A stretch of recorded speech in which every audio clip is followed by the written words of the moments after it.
everybody? J Talk Sports here, back with a Seattle Mariners video today. Just going to talk a little bit about Jesse Winker and some of the stuff, the reports that came out from Ryan Divish on Brock and Salk on 710 ESPN. I don't live in Seattle, so if I'm saying anything wrong here with the radio stations or networks, then I apologize. But Ryan Divish, beat reporter for the Mariners, was on with Brock and Salk. Talk a little about Jesse Winker and some of the stuff.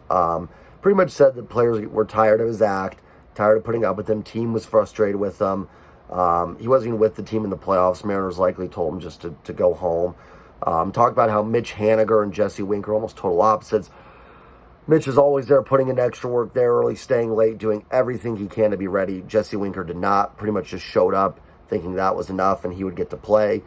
He didn't play in the doubleheader, said he couldn't post, which essentially means he was saying he couldn't go in the doubleheader at all. Players are frustrated with that because a lot of them played 18 innings that day for a team that already clinched, a playoff berth. So definitely some frustration there. Essentially, the team puts in a lot of work to get ready. He doesn't follow through on his responsibilities, doesn't work on his defense, his throwing, whatever it may be. And there's going to be some hard conversations with Winker going forward. From the little bit I've heard, that's not super surprising from anything that's come out. I'm not totally shocked by this. A little surprised because there was no rumors in Cincinnati that Jesse Winker was like this. But again, the reports I saw is, Winker's not a bad teammate. This doesn't necessarily mean he's like a bad teammate, not encouraging his teammates. It just means he's not doing the extra things to put in the work. And on this Mariners team, there's so many guys that go the extra mile. Guys like Julio, who's shown tremendous work ethic. Mitch Haniger, Marco, they've talked about it. JP, guys like this. A leader like Carlos Santana that came in and worked his tail off to produce for this team. So, really disappointed to see that from Jesse Winker. Overall in the year, Winker finished with a 344 OBP, which isn't bad. That can play. But a 344 slugging, which just cannot, especially for a guy that's not good defensively, does not have a strong arm. That's just not going to work out. You need more production than that. It's kind of funny, not funny, but interesting, because in April, I thought Winker was just hitting the ball hard into outs. Like, he was playing pretty well, but the numbers just weren't there. And you kind of expect that eventually that type of production, the numbers will turn around. Well, it's almost like the opposite happened. Instead of the numbers starting to match the production started to match the numbers. It's almost like, oh man, my numbers are bad, I got to be hitting worse, instead of the opposite. That's obviously not what Winker did in terms of psychologically, but that is what happened.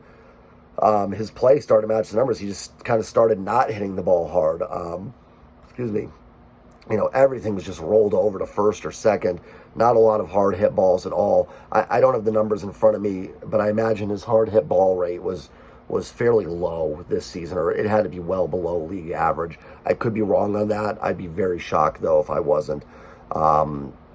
Just a tough year for him. And that can be transitioning leagues. There's a lot of things that can play into that, but you have to be willing to put in the work. You have to be willing to show up early, stay late, do the little things, work on your defense. If you're not going to hit, be a good defensive player, or work on your base running, whatever it may be that you can do to help the team. And it sounds like Jesse wasn't willing to do that. And it sounds like they just put him on the aisle and said, dude, just get out of here, man. Like, kind of done with it, which is a shame. But it is what it is. I'm not too concerned. I do think Winker's a bounce-back candidate next year. I think he'll have a better year. But again, just the way he was hitting the ball this year, I don't know. Just wasn't hitting the ball hard at all. Wasn't impressed. The bat speed didn't look all that great to me either. So we'll see. It's kind of funny. He was the focal point of the trade from the Reds. And Eugenio Suarez is more of a salary dump. But Gino was a tremendous acquisition for the Mariners and a big reason why they made the playoffs. But it goes to show you, Gino's a guy that puts in that work. He was out there with Perry Hill doing PFP every day and working to get better. How quickly he tried to come back from that finger injury and get back in there. So, Gino's a guy that's willing to put in that work and do what it takes. I'm not saying Jesse Winker's not. I don't know him. I'm not involved in this situation. There could have been something going on in his personal life. So I'm not here to attack Jesse Winker, but certainly disappointing to hear this. It's matched up with some of what I've heard throughout the year, but this kind of confirms it a little bit. So, my take on it, if I would just probably move on at this point, and let him go somewhere else. And if he rebounds, he rebounds. I think that trade definitely that I really thought was going to put him over the top doesn't look all that great now. But, if you can get Gino out of it, and Gino is a big part of it, I'm okay with it. I'm okay with that trade. So my take is I think you move on at this point.